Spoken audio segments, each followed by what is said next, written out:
Veja que aqui eu tenho uma curva mais deitada de demanda e uma mais em pé. Se eu tenho um preço P0, se eu diminuir esse preço para P1, a quantidade demandada, veja que a variação do preço foi pequena, essa variação aqui ó, do preço foi pequena, e a variação da quantidade foi grande. Então, com a pequena variação de preço, a quantidade demandada já sofreu uma grande alteração. Geralmente esses bens são o quê? Os bens normais. Eu estou falando normal no sentido de comum. Até também os bens normais, né? Quando você tem uma leve variação de preço, claro que você vai fugir, né, dele. Bem supérfluo, por exemplo. Quando o preço dele aumenta, você cai fora.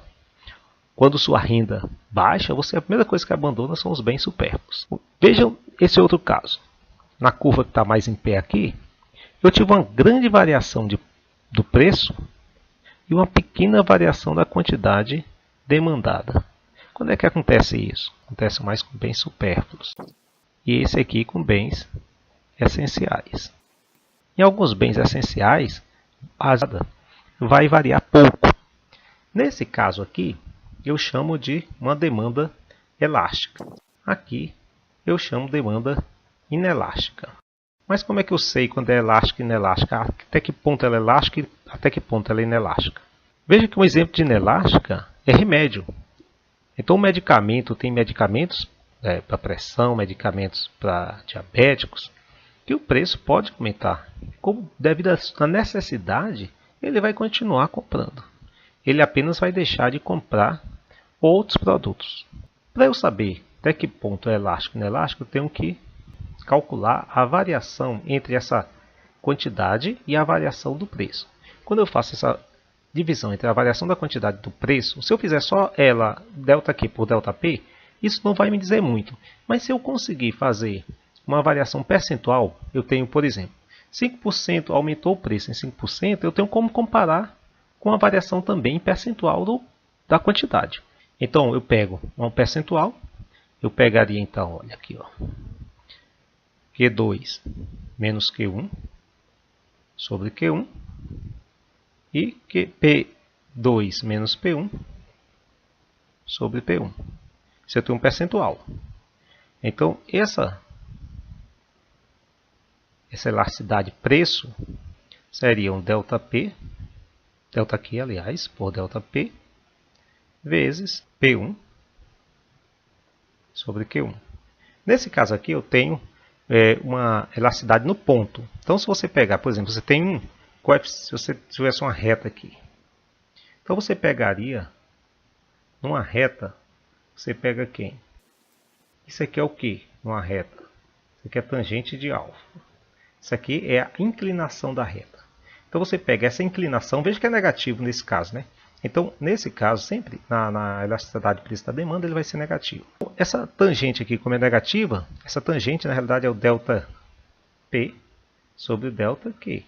Né? Definição de tangente, cateto oposto sobre adjacente. Então, você vai ter aqui a inclinação, que é essa tangente de alfa. A inclinação. E você multiplica isso pelo preço no ponto que você quer. Eu tenho aqui ó, Q1 e P1. Multiplico no ponto. E eu tenho então a elasticidade de demanda no ponto. Então aqui eu tenho elasticidade no ponto. No ponto, aqui é a delta variação de Q, né? Variação, vou colocar assim, variação em percentual de Q e variação percentual de P. Vamos supor que eu tenha o preço varia muito, vamos supor aqui 10%. Mas a quantidade só varia 1%. Nesse caso, eu vou ter 1 por 10, ou seja, vou ter 0,1. Isso aqui, 0,1 está entre 0 e 1.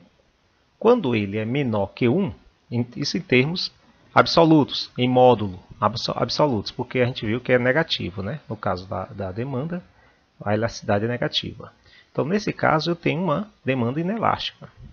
Se a variação do Q é a mesma variação do P, ou seja, se dividindo um por outro é 1, então eu tenho a elasticidade unitária. Agora, se eu tenho uma variação aqui de 10%, por exemplo, e a a minha quantidade demandada varia mais que isso, uns 20%. Então, quando ela é maior que 1, eu tenho uma demanda elástica. Esse primeiro gráfico aqui, olha, eu tenho que o preço, a quantidade é Q, vou chamar de Q0.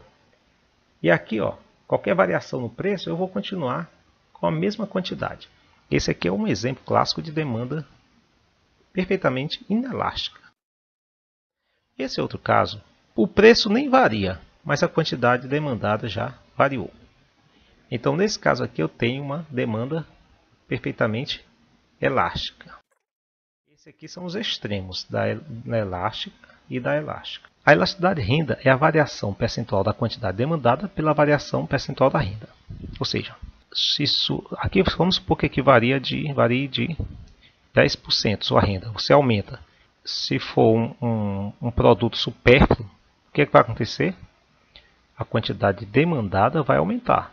Então, vai aumentar e com certeza mais que 1. Então, nesse caso aqui, ó, são os bens superiores ou supérfluos. Se, no caso dos bens normais, a sua renda varia, aumenta, mas a quantidade demandada não vai aumentar tanto, né? Nesse caso, quando é menor que 1, está entre 0 e 1, são chamados bens normais. Quando sua renda aumenta, mas a quantidade demandada diminui, são os bens que a gente viu, bens inferiores. E no caso de sua renda aumentar e a quantidade demandada continuar o mesmo, é o caso dos bens neutros. São aqueles bens que você não liga para comprar mais. Outro conceito, a elasticidade preço cruzada da demanda. Suponha que o preço de um bem aumente.